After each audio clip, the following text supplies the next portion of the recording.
première invitée dans Smart Bourse est Laetitia Baldeschi, responsable des études et de la stratégie chez CPRAM, qui est au téléphone avec nous. Bonjour Laetitia Baldeschi. Bonjour. Alors on va commencer avec vous avec cette situation chinoise. Je rebondis sur le rapport de la Fed sur la stabilité financière qui met en avant différents risques, dont le risque immobilier chinois. Si on regarde les chiffres venus de Chine, on regarde ne serait-ce que les PMI manufacturiers qui se contractent depuis 2 mois en Chine. La croissance, elle aussi, semble s'essouffler. Aujourd'hui, on a l'impression que la planète marché a les yeux rivés vers l'inflation, mais ne faudrait-il pas accorder un peu plus de place à cette situation chinoise, à cette locomotive finalement qui commencerait à caler? Effectivement, nous avons, en tout cas chez CPR, depuis quelque temps, identifié ce risque d'un ralentissement plus marqué qu'on ne l'anticipait de cette activité en Chine. Les derniers indicateurs, alors on avait déjà eu le PIB du 3e trimestre qui avait été finalement assez décevant. Je le rappelle, une variation trimestrielle de 0,2%, ce qui est très faible pour le PIB chinois quand on regarde l'historique. Ce qui voulait quand même indiquer qu'il y avait un net ralentissement. Quand vous regardez la composition sectorielle de l'activité du PIB sur ce 3e trimestre, on voit bien que tous les secteurs, notamment alors d'extraction minière, mais également tout ce qui touche de près ou de loin à l'immobilier, à la construction réelle, mais également aux activités de services dans l'immobilier, tout ceci est en très net ralentissement et vient même retirer de la croissance, peser sur cette croissance trimestrielle en Chine. Et donc tout ceci se traduit dans ces données. Alors les PMI publiés la semaine dernière, vont appuient un peu là-dessus, puisqu'on a clairement une espèce de dichotomie qui se forme avec des indicateurs qui, concernant la demande étrangère adressée à la Chine, restent performant, et donc c'est un peu ce que nous montre le Caixin, l'indice PMI Caixin, qui est plus centré sur des entreprises exportatrices, les grandes entreprises exportatrices chinoises, alors que le PMI calculé par le Bureau national des statistiques, lui, est plus centré est plus généralisé sur l'ensemble de l'économie chinoise, et donc fait ressortir l'affaiblissement plutôt de la demande intérieure. Et puis quand on regarde les chiffres publiés ce week-end sur le commerce extérieur, bien là-dessus, on a vraiment un nouvel éclairage assez net, avec des importations qui, certes, alors en valeur, progressent toujours de 20%, donc tout le monde s'enthousiasme sur ces chiffres,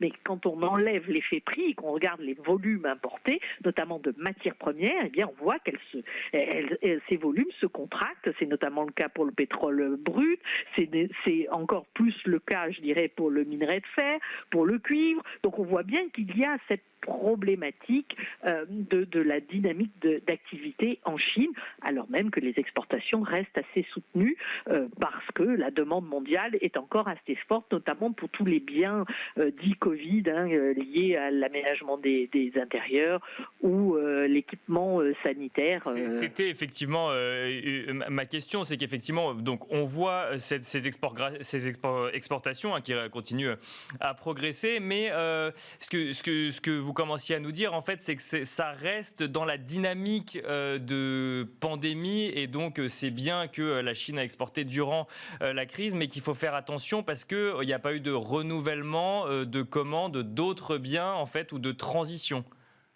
Eh bien, on est encore dans cette phase de transition, mais on n'en a pas tout à fait la mesure, et quand on regarde les données, effectivement, cela reste... alors évidemment, on a une activité assez forte sur tout ce qui est semi-conducteurs, tous les circuits intégrés et autres, mais ça ne prend pas le relais complètement de tout ce que l'on a pu mettre sous le vocable bien Covid, quoi. Donc clairement, on est encore dans cette dynamique-là.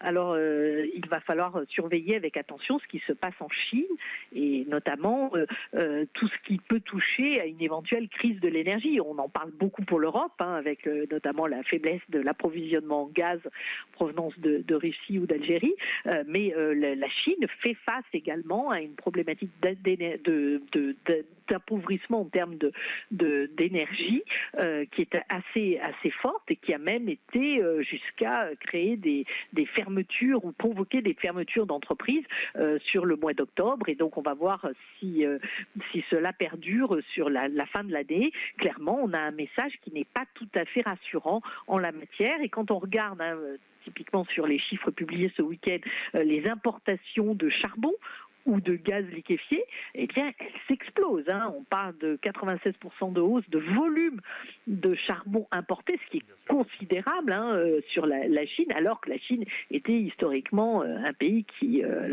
sous Mao, était autonome en termes de charbon.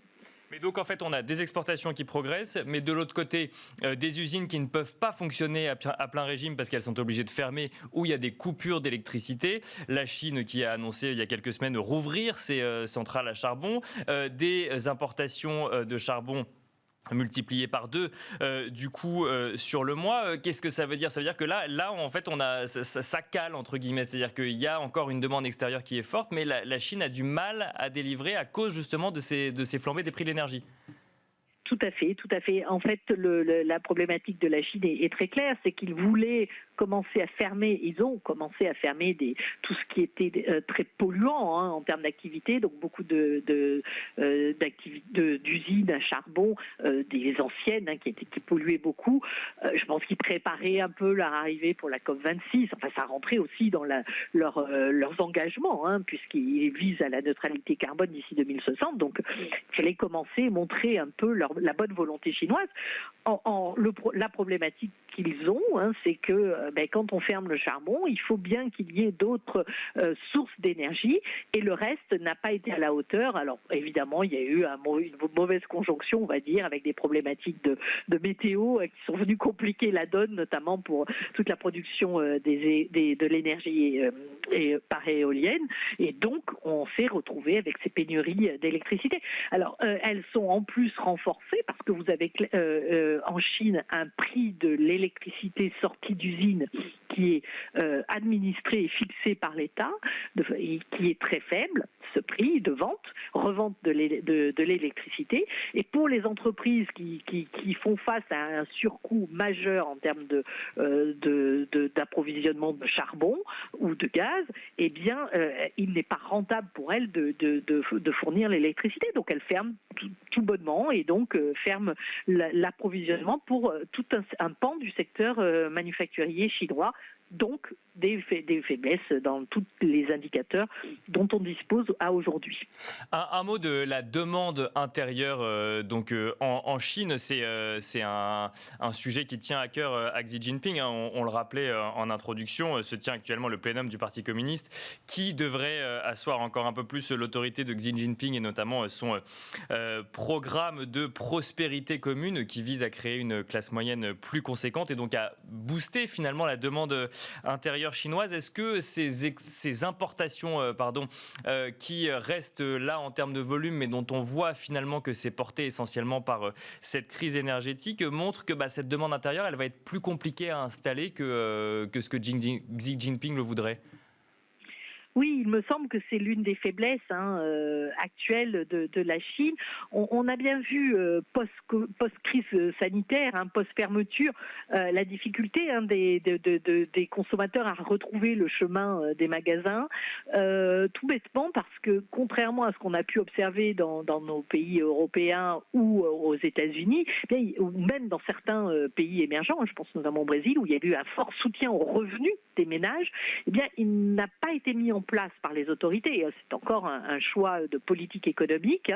Et donc, tout l'effort a été mis côté entreprise pour relancer au plus vite l'activité, mais pas du côté des ménages. Et on a vraiment cette chute des revenus pendant la crise qui a perduré dans le temps parce que l'emploi n'est pas revenu au niveau d'avant-crise aussi rapidement que les autorités auraient pu le souhaiter initialement. Eh bien, quand vous avez une baisse de revenus, vous consommez un peu moins, d'autant plus dans un système où la protection sociale, notamment tous les systèmes de retraite et d'allocation chômage, sont encore très très peu important et donc les ménages dans cet environnement quand même très anxiogène privilégient leur épargne et donc on rétablit leur niveau d'épargne mais pas leur niveau de consommation. Donc c'est vrai pour Xi Jinping dans une volonté de promouvoir le système communiste à la chinoise comme il le met en avant et notamment en se basant sur les 100 dernières années et pour essayer de prévoir un peu les prochaines décennies telles que cela est mis en avant dans les objectifs politiques du gouvernement, eh bien il faut qu'il arrive à rassurer et à apporter un soutien suffisant aux classes moyennes pour passer ces phases de ralentissement conjoncturel que l'on connaît actuellement. Un mot pour finir, Laetitia Baldeschi, de vos scénarios de marché. Donc là, on a beaucoup parlé de la Chine, qui est un des scénarios de CPRAM, donc un ralentissement plus marqué en Asie. Quel est votre scénario de marché principal à 3 mois, Laetitia Baldeschi ? Alors, à 3 mois, nous continuons de penser que le marché va se conforter dans l'idée que eh bien, nous allons vers une normalisation graduelle, c'est-à-dire qu'après le pic d'activité connu au deuxième trimestre, on devrait avoir une activité qui se ralentit en taux de croissance, mais reste sur des niveaux suffisamment élevés, comme on peut le voir d'ailleurs dans les enquêtes disponibles, je pense notamment aux ISM aux États-Unis, et avec cette activité s'accompagnerait d'une inflation qui resterait, en tout cas, qui continuerait d'être perçue comme transitoire, donc liée à une crise de l'énergie notamment, quelques phénomènes ponctuels sur certains prix, je pense aux voitures d'occasion aux États-Unis, mais quelque chose qui ne serait pas pérenne et pas trop important en niveau de prix.